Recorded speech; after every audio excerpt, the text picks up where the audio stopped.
کریم آج کی ان آیات مبارکہ کا خلاصہ چند منٹ میں جاننے کے لیے اللہ تبارک و تعالی شانہ نے شروع کی آیات میں فرمایا ایھا الذین آمنوا لا تتبعوا خطوات الشیطان، اے ایمان والو شیطان کی اتباع مت کرو، شیطان کے قدم بقدم چلو۔ خطوتن کا معنی عربی میں قدم پر چلنے کے آتے ہیں، یعنی یہاں قرآن کریم نے خطوات فرمایا۔ معلوم ہوا کہ شیطان کے مکر و فریب کوئی ایک نہیں بلکہ مختلف قسم کے ہوتے ہیں، یہاں تک کہ اس نے نبی پاک صلی اللہ علیہ وسلم کو بھی نہیں چھوڑا اور آپ پر بھی اس نے حملہ کیا، لیکن آپ کا شیطان چونکہ مسلمان ہو گیا تھا اس لیے اللہ کے نبی صلی اللہ علیہ وسلم نے اس کو پکڑ لیا تھا۔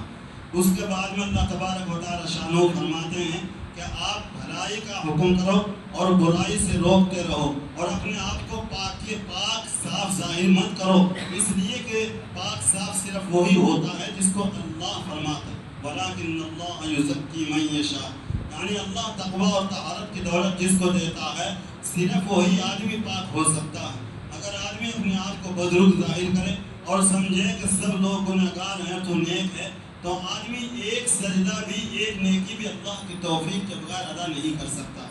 اس کے بعد میں اللہ تبارک و تعالی شانہ نے سیدنا ابوبکر صدیق رضی اللہ تعالی عنہ کو مخاطب فرمایا وَلَا يَأْتَلِ أُولُو الْفَضْلِ مِنْكُمْ وَالسَّعَةِ أَنْ يُؤْتُوا أُولِي الْقُرْبَىٰ، جن لوگوں نے حضرت عائشہ صدیقہ رضی اللہ تعالی عنہا پر تہمت لگائی تھی، ابوبکر صدیق نے جب ان کے نام نفقہ کے اور ان کے خرچے کو بند کر دیا تو اللہ تبارک و تعالی شانہ نے ارشاد فرمایا کہ مناسب نہیں ہے کہ فضل والے یعنی بڑے لوگ اپنے رشتہ داروں کے ساتھ صلہ رحمی نہ کریں اور غریبوں کے ساتھ صلہ رحمی نہ کریں، یعنی نیک لوگ بڑے لوگ چھوٹی غلطیوں کو معاف کر دیتے ہیں۔ اس سے معلوم ہوا کہ اگر آپ کا کوئی رشتہ دار ہے اور آپ اس کے ساتھ کوئی بھلائی کا معاملہ کرتے ہیں، اس کی طرف سے کوئی برائی پہنچ جائے تب بھی اس کے ساتھ صلہ رحمی یعنی بھلائی کا معاملہ اسی طرح کرتے رہنا، یہ بہت بڑی نیکی ہے۔ اللہ تبارک و تعالی شانہ نے یہاں صدیق اکبر رضی اللہ تعالیٰ عنہ کو خاص طور سے مخاطب فرمایا۔ اس کے بعد میں اللہ تبارک و تعالیٰ نے ہمیں گھروں میں داخل ہونے کا طریقہ سمجھایا۔ لا تدخلوا بیوتا غیر بیوتکم حتی تستأنسوا وتسلموا علی اہلہا، یعنی جب گھر میں داخل ہو اپنا ہو یا کسی دوسرے کا ہو تو پہلے اطلاع کر دو۔ یہ چیز امت میں سے ختم ہو گئی ہے، تین چیزیں ایسی ہیں جو امت میں سے بالکل ختم ہو گئی۔ گھروں میں جاتے ہیں تو اجازت طلب نہیں کرتے، یہاں تک کہ قاعدہ اور قانون ہے کہ گھر میں اگر اپنا بھی گھر ہے اور گھر میں صرف بیوی ہے یا ماں یا والدہ یا کوئی بھی ہے تب بھی اجازت کے بغیر اپنے گھر میں بھی داخل نہیں ہونا چاہیے۔ اس کے مختلف طریقے ہیں، جیسے کھنکار سکتے ہیں یا آج کل جیسے گھنٹیاں وغیرہ لگائی گئی ہیں یا جدید طریقے سے جو چیزیں ایجاد ہوئی ہیں، یہ ساری کی ساری چیزیں اس پر دلالت کرتی ہیں اللہ نے بغیر اجازت کے طلب کرنے کو ناجائز قرار دیا ہے۔ ایک چیز یہ ختم ہوئی کہ اجازت نہیں لیتے، دوسری یہ ختم ہوئی کہ وراثت میں کو جب تقسیم کرتے ہیں تو وراثت میں جو حقدار ہوتے ہیں ان حقدار کے علاوہ بھی کچھ لوگوں کا حق ہوتا ہے جو وراثت میں تو حصے دار نہیں ہوتے، لیکن صلہ رحمی سے کچھ نہ کچھ ان کا حصہ جو بچا ہوا ہوتا ہے وہ ان کو ملتا ہے، لیکن ان کو نظر انداز کیا جاتا ہے۔ تیسری چیز امت سے یہ گئی ان اکرمکم عند اللہ اتقاکم، کہ اللہ کے نزدیک سب سے بڑا وہ ہے جو سب سے زیادہ متقی اور پرہیزگار ہو۔ سب سے بڑا بزرگ دنیا میں وہ ہے جو سب سے زیادہ متقی ہو۔ آج کل سب سے بڑا بزرگ اس کو سمجھا جاتا ہے جو سب سے زیادہ چال ڈھال میں مالداری میں زیادہ باتیں بناتا ہو، جو لمبے کرتے یا اونچے پاجامے والا ہو، بڑی بڑی پگڑیاں مانتا ہو، لیکن اللہ نے یہاں ثابت کیا ہے کہ سب سے بڑا بزرگ وہ ہے جو سب سے زیادہ متقی اور پرہیزگار ہوتا ہے۔ تقویٰ اور طہارت کو ہم جانتے ہیں کہ ناجائز امور سے بچنا یہ بہترین تقویٰ ہے۔ یہ تین چیزیں امت کے اندر سے گویا ختم ہو کر رہ گئی ہیں، تقویٰ اور پرہیزگاری یہ بھی ختم ہوئی، وراثت کے تقسیم کرتے وقت صلہ رحمی یہ بھی ختم ہوئی، اور گھروں میں داخل ہوتے ہوئے اجازت لینا یہ بھی ختم ہوئی۔ اس میں ہم سب شرم اور حجاب محسوس کرتے ہیں۔ اللہ فرماتا ہے لا تدخلوا بیوتا غیر بیوتکم حتی تستأنسوا، اور پھر فرمایا وتسلموا، پہلے مانوس کر لو یعنی گھر میں اطلاع کر دو، گھنٹی بجا کر بیل بجا کر یا کسی اور طریقے سے، اور اس کے بعد فرمایا سلام کرو، اور اس کا قاعدہ یہ متعین فرمایا کہ ایک مرتبہ نبی پاک صلی اللہ علیہ وسلم حضرت سعد رضی اللہ عنہ کے گھر پر حاضر ہوئے اور جا کر کہا السلام علیکم، کیا اندر آ سکتا ہوں؟ اندر سے حضرت سعد رضی اللہ عنہ نے آہستہ سے جواب دیا تاکہ نبی دوبارہ سلام کرے۔ آپ نے دوبارہ پھر سلام کیا، فرمایا السلام علیکم ورحمۃ اللہ وبرکاتہ، کیا اندر آ سکتا ہوں؟ حضرت سعد نے پھر دوسری مرتبہ جواب دیا خاموشی کے ساتھ۔ پھر تیسری مرتبہ اللہ کے نبی نے سلام کیا اور پھر اجازت طلب کی کہ اندر آ سکتا ہوں۔ اندر سے جب کوئی آواز نہیں آئی تو محبوب رب العالمین صلی اللہ علیہ وسلم واپس ہونے لگے۔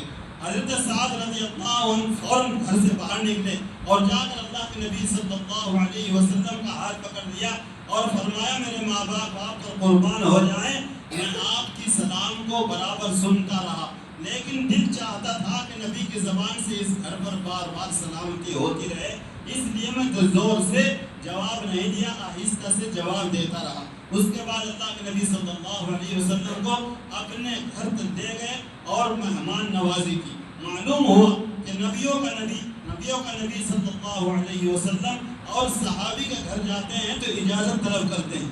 ہمیں بھی اگر کسی کے گھر میں جائیں تستأنسوا وتسلموا علی اہلھا، اللہ فرماتا ہے کہ اس گھر کے رہنے والوں کو سلام کرو، اور اگر وہاں کوئی نہ ملے اور سلام کرنے پر کوئی نہ بولے تو واپس ہو جائے۔ وَإِذَا قِيلَ لَكُمُ ارْجِعُوا فَارْجِعُوا، فوراً واپس ہو جاؤ، اس کو برا مت سمجھو۔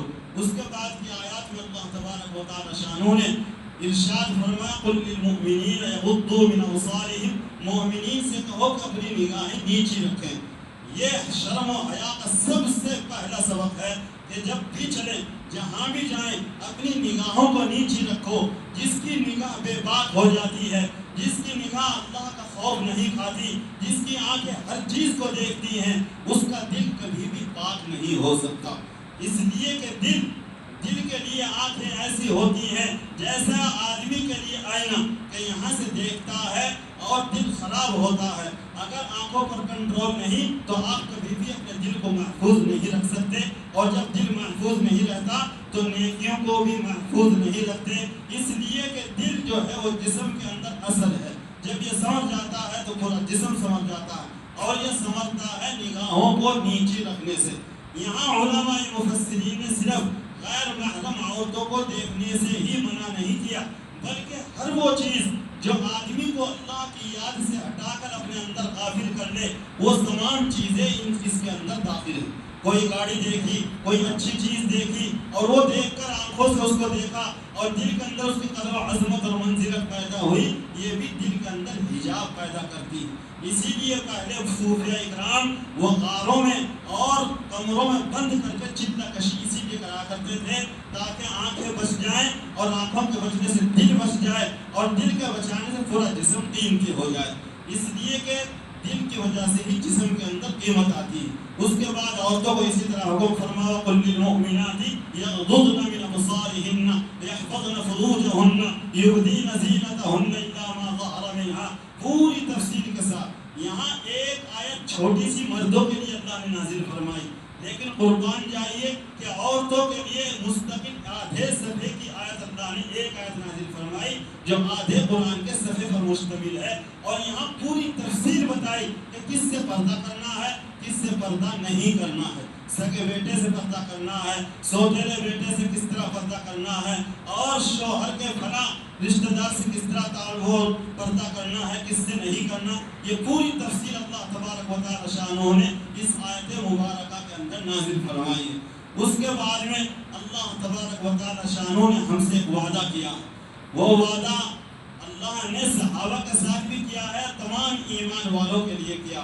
وعد اللہ الذین آمنوا منکم وعملوا الصالحات لَيَسْتَخْلِفَنَّهُمْ فِي الْأَرْضِ كَمَا اسْتَخْلَفَ الَّذِينَ مِنْ قَبْلِهِمْ۔ اللہ وعدہ کرتا ہے ایمان والوں کے ساتھ، تم سے بھی اور ان لوگوں سے بھی جو ایمان لائے اور عمل صالح کرتے رہے، تو اللہ فرماتا ہے کہ ہم ان کو زمین پر خلافت دیں گے، زمین کی بادشاہت دیں گے۔ معلوم ہوا کہ مسلمانوں کے لیے زمین کی خلافت، زمین کی بادشاہت ان کے ایمان اور اعمال صالحہ پر منحصر ہے۔ آج کل جو گٹھ لگائی جاتی ہے کہ اونچی تعلیم حاصل کریں گے، لوگ بڑے بڑے عہدوں پر جائیں گے، وہ جو بھی مسلمان بڑے عہدے پر جاتا ہے وہ اتنا ہی ننگا ہو جاتا ہے، وہ رشوت کو اتنا ہی زیادہ لیتا ہے، وہ اپنی غریبی کو سب سے پہلے زیادہ ہٹانا چاہتا ہے۔ وہ اس ماحول سے جب نکلتا ہے، جب وہ قرآن اور حدیث کو چھوڑ کر باہر نکلتا ہے تو وہ بے باک ہو جاتا ہے۔ وہ رشوت کو عیب نہیں سمجھتا اور وہ ظلم کو بھی عیب نہیں سمجھتا، اس لیے کہ اس کی تربیت اور تعلیم ہی کچھ ایسی کالجوں میں ہوتی ہے جہاں یہ چیزیں عیب نہیں ہوتی۔ اللہ کے نبی صلی اللہ علیہ وسلم نے فرمایا لعن اللہ الراشی والمرتشی، رشوت دینے والے اور رشوت لینے والے دونوں پر اللہ کے نبی نے لعنت فرمائی۔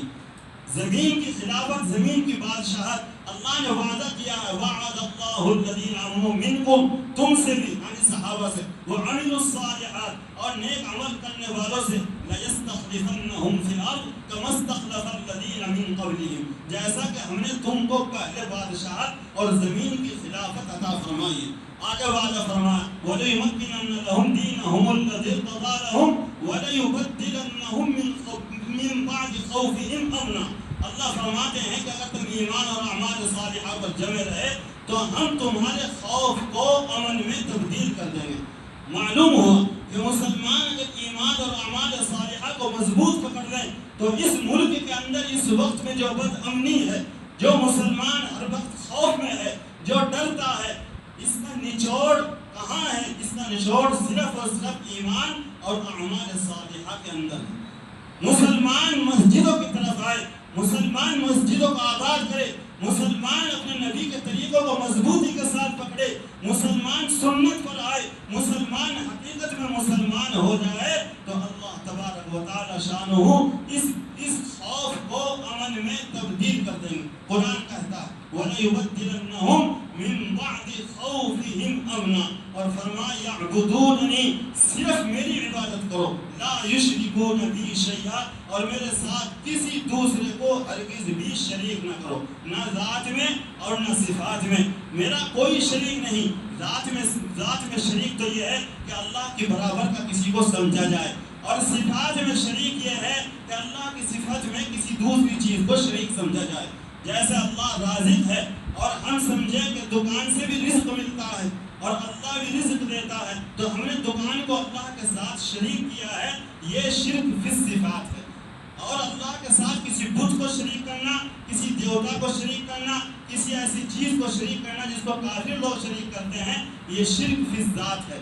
شرک کی دو قسمیں ہیں، ایک شرک فی الذات، ایک شرک فی الصفات۔ یہ شرک فی الصفات یہ اکثر مسلمانوں کے اندر پائی جاتی ہے۔ تقویت الایمان شاہ اسماعیل شہید رحمۃ اللہ علیہ کی ایک کتاب ہے جو انہوں نے صرف ایمانیات پر لکھی ہے، اس کتاب کو اگر مطالعہ کریں گے تو معلوم ہوگا کہ ہمارے اندر ایمان ہے ہی نہیں۔ اس کے اندر جو ایمان کو ذکر کیا ہے حضرت نے، اور شرک بالصفات کو جو برائی کو بیان کیا ہے، ہم سمجھتے ہیں کہ ہم سب کے سب اس کے اندر ملوث ہیں، یعنی شرک بالصفات کے اندر اکثر لوگ ملوث ہیں۔ اللہ سبب سے دیتا ہے لیکن بے سبب دینے پر قادر ہے، دکان سے کچھ نہیں ہوتا، دیتا اللہ، دکان ایک سبب ہے۔ اس کا مطلب یہ نہیں کہ اسباب کو ترک کر دو۔ ایک صحابی آئے، انہوں نے کہا یا رسول اللہ صلی اللہ علیہ وسلم، اونٹ کو باندھ کر اللہ پر بھروسہ کرو یا چھوڑ کر؟ فرمایا کہ اونٹ کو مضبوط باندھ کر پھر اللہ پر بھروسہ کرے، یعنی اسباب اختیار کرنے چاہیے۔ لیکن جن لوگوں کو اللہ نے اسباب سے بلند کر دیا ہے، جن کے مقامات توکل سے اوپر چلے گئے ہیں اور اعلیٰ درجے کا توکل ان کے اندر پیدا ہو گیا ہے، ان لوگوں کے لیے ہے کہ وہ اسباب کو ترک کر دیتے ہیں۔ ہمارے اکابرین کے واقعات اس سے بہت بھرے پڑے ہیں کہ اللہ کی ذات پر یقین اور اس کی ذات پر بھروسہ اتنا تھا کہ ہر موقع پر، ہر موڑ پر، ہر مصیبت میں صرف اللہ کی ذات پر بھروسہ اور یقین کرتے۔ تو ہندوستان کا مسلمان اگر آج پریشان ہے تو بداعمالیوں کی وجہ سے، یہ قرآن کا فیصلہ ہے، میرا اور آپ کا کسی دوسرے کا فیصلہ نہیں ہے۔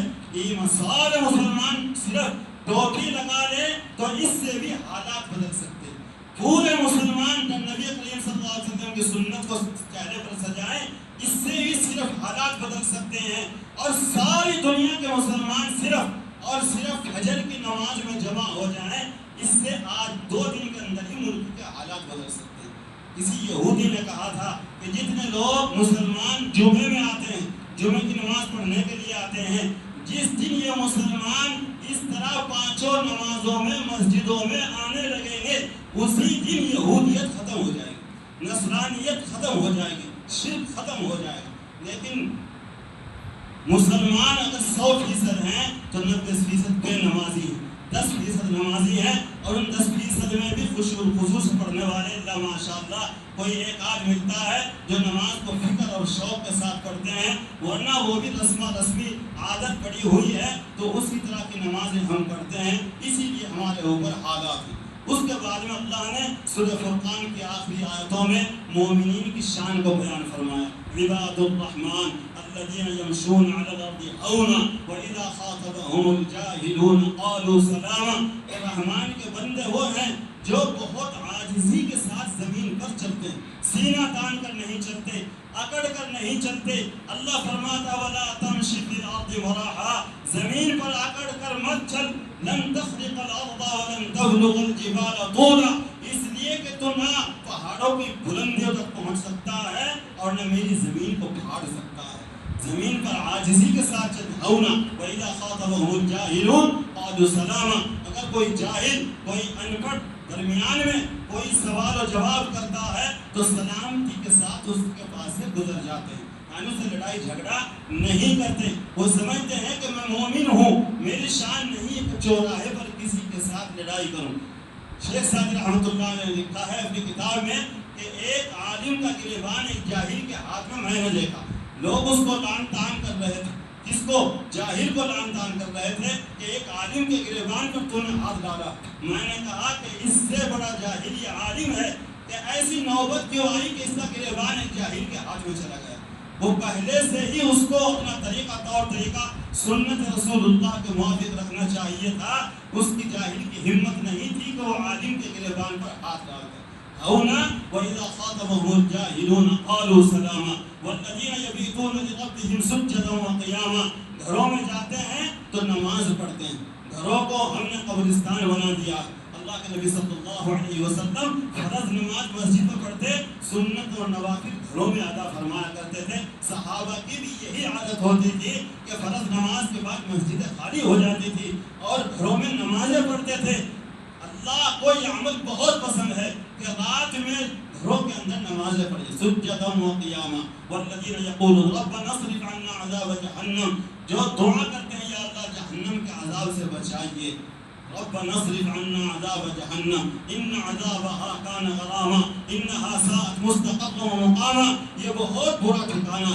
اس کے بعد فرمایا اذا انفقوا لم يسرفوا ولم يقتروا وكان بين ذلك قواما، اور جب وہ خرچ کرتے ہیں تو نہ بخل کرتے ہیں نہ فضول خرچی کرتے ہیں۔ یہ بھی مومن کی ایک شان ہے، ایسا نہیں ہے کہ جو کمایا سارا ایک دن میں خرچ کر دیا، یا جو کمایا خرچ کیا ہی نہیں، اللہ کے راستے میں بھی نہیں دیا، بال بچوں پر بھی خرچ نہیں کرتا، کنجوس ہے، بخیل ہے۔ اللہ کی دوستی ایسے آدمی سے ہرگز نہیں ہوتی، اور فرمایا کہ بخیل جنت میں ہرگز نہیں داخل ہوگا۔ لم یقتروا وکان بین ذلک، نہ زیادہ خرچ کرتے ہیں اور نہ زیادہ روک کر رکھتے ہیں، بلکہ درمیانی چال چلتے ہیں۔ یہ میرے آقا صلی اللہ علیہ وسلم کی سنت ہے۔ یہ مومنین کی شان اللہ نے سورہ فرقان کی آخری آیتوں میں بیان فرمائی۔ اس کے بعد میں فرمایا الا من تاب وآمن وعمل عملا صالحا فاولئک یبدل اللہ سیئاتہم حسنات، کہ جو لوگ توبہ کر لیں ہم ان کے گناہوں کو نیکیوں میں بدل دیں گے۔ ایسا آقا، ایسا مالک اور ایسی خدائی ہم کو اور کہاں ملے گی کہ جو گناہوں کو نیکیوں میں تبدیل کرتا ہو۔ گناہوں کو معاف کرنا ہے تو عام عادت ہے، غلطی ہو گئی معاف کر دیا، لیکن غلطی کو نیکیوں میں بدل دینا یہ اللہ رب کریم کی شان ہو سکتی ہے۔ تو ہمیں بھی چاہیے کہ ایسے کریم ذات پر مر مٹنا اور ایسے موقعوں پر رمضان المبارک میں اللہ سے خاص طور پر رو رو کر توبہ کرنا، اللہ اس کو پسند فرماتے ہیں۔ اس کے بعد میں اللہ نے ہمیں دعا سکھائی، وہ دعا ہر نماز کے بعد سب کو کرنی چاہیے اور وہ سب کی ضرورت کی ہے۔ والذین یقولون ربنا هب لنا من ازواجنا وذرياتنا قرة اعین واجعلنا للمتقین اماما، اے میرے رب ہماری بچوں کو، ہماری بیویوں کو اور ہماری اولادوں کو ہماری آنکھوں کی ٹھنڈک بنا دے۔ یہ دعا سب کو پڑھنی چاہیے، کم سے کم ایک مرتبہ تو ہر نماز کے بعد پڑھ لیں، اس کی سب کو ضرورت ہے۔ اولاد آنکھوں کی ٹھنڈک ہو گئی تو یوں سمجھو کہ دنیا کی زندگی کامیاب ہے. بیوی آنکھوں کی ٹھنڈک ہو تو یہ دنیا کی کامیابی ہے. اور اگر گھروں میں جا کر نہ اولاد مانتی ہے نہ بیوی بات مانتی ہے تو دنیا میں ہی آدمی کے لیے جہنم بن جاتی ہے. اور یہ عجیب دعا اللہ نے سکھائی، هب لنا من ازواجنا وذرياتنا قرة اعین وجعلنا للمتقین اماما. اور ہم کو بنا دے متقین کا امام، متقین کا امام بنا دے، یعنی متقین نہیں، متقین کا امام بنا. یہ دعا اللہ ہمیں سکھلا رہا ہے اپنی اولادوں کے لیے کرنے کی. یہ پانچوں نمازوں کے بعد میں ضرور کرنی چاہیے. ایک دوسری دعا رب اصلح لی فی ذریتی انی تبت الیک وانی من المسلمین، کہ اللہ میرے اولاد کی اصلاح فرما اور میرے گناہوں کو معاف فرما، میں توبہ کرتا ہوں اور میں مسلمانوں میں سے ہوں. یہ دعا بھی کرنی چاہیے. یہ دونوں دعائیں خاص طور سے ان کی سب سے زیادہ ضرورت ہوتی ہے. اولاد سے جو لوگ پریشان ہیں اس دعا کو کریں، انشاءاللہ 100% گارنٹی ہے کہ اللہ تبارک و تعالی شان ان کے اولادوں کو ضرور، ان کی بیویوں کو ضرور ان کا فرما بردار بنائیں گے. یہ دو چیزیں ایسی ہیں کہ رات دن ان سے واسطہ پڑتا ہے. بیوی فرما بردار ہو دنیا میں جنت، اولاد فرما بردار ہو دنیا میں جنت. یہ دونوں نافرمان ہو جائیں تو جہنم میں وہاں اوپر جانے کی ضرورت نہیں، یہ زمین ہی ان سے بھری ہی انسان کے لیے جہنم بن جاتا. اللہ میری اور آپ کی سب کی حفاظت فرمائے اور اس آیت مبارکہ کو پڑھنے کی ہمیں توفیق اور سعادت عطا فرمائے.